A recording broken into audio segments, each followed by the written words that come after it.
మెదక్ జిల్లా నర్సాపూర్ మండలం గన్యాతాండాలో Medak BJP parliament అభ్యర్థి రఘునందనరావు నాయకత్వాన్ని బలపరిచేందుకు తండాల్లో ఇంటింటి ప్రచారం నిర్వహించారు బీజేపీ నాయకులు వాల్దాస్ మల్లేష్ గౌడ్. బీజేపీతోనే అభివృద్ధి సాధ్యమవుతుందని, తండాల్లో గానీ గ్రామాల్లో గానీ సీసీ రోడ్లు, స్వచ్ఛ భారత్, మరుగుదొడ్లు ఎన్నో పథకాలు తెచ్చింది నరేంద్ర మోడీ ప్రభుత్వమని, అందుకే మూడోసారి నరేంద్ర మోడీని మెదక్లో రఘునందనరావుని గెలిపించాలని ఈ సందర్భంగా వారు కోరారు. ఈ కార్యక్రమంలో బీజేపీ నాయకులు, తండా పెద్దలు పాల్గొన్నారు. నరేంద్ర మోడీ గారికి కమలం పువ్వు గుర్తుకు ఓటేస్తాం.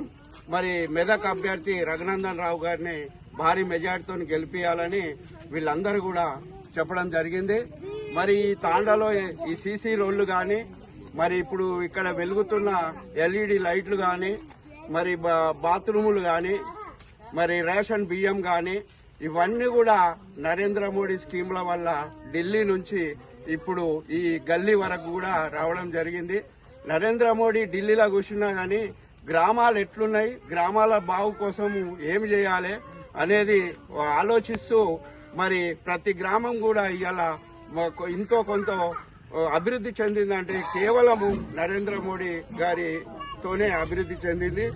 మరి ఈరోజు రేవంత్ రెడ్డి గారు మాట్లాడుతున్నారు, రిజర్వేషన్ ఎత్తేస్తారు, మరి చట్టాలు మారుస్తారు అని చెప్పడం జరుగుతుంది.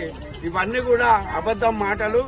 వారు ఓడిపోతారనేది తెలిసి అబద్దాలు మాట్లాడుతున్నారు. మొన్ననే ఎమ్మెల్యే అసెంబ్లీ ఎలక్షన్ లో మరి అమలు గాని హామీలు ఇచ్చి ఒక్కటి కూడా నెరవేర్చకుండా ఏదో మళ్ళీ ఇప్పుడు మరి బీజేపీ పైన, నరేంద్ర మోడీ పైన దుష్ప్రచారం చేసే ప్రయత్నం రేవంత్ రెడ్డి గారు, కాంగ్రెస్ పార్టీ చేయాలనుకుంటుంది. కానీ ప్రజలకు కూడా అంతా అర్థమైపోయింది. ప్రజలు ఎప్పుడు కూడా నమ్మరు. ఇవాళ గరీబోళ్ళ దిక్కు ఉన్నాడు అంటే మరి గరీబోళ్లకు పెద్ద దిక్కు అంటే నరేంద్ర మోడీ అనేది ప్రజలకు అందరికీ కూడా అర్థమైంది. మరి అదే విధంగా బీఆర్ఎస్ పార్టీ వాళ్ళు కూడా మరి డబ్బుల నోట్ల కట్టలతోని మరి ఓట్లు కొని గెలవాలని చూస్తున్నారు. కానీ ఇది సాధ్యం కాని పని.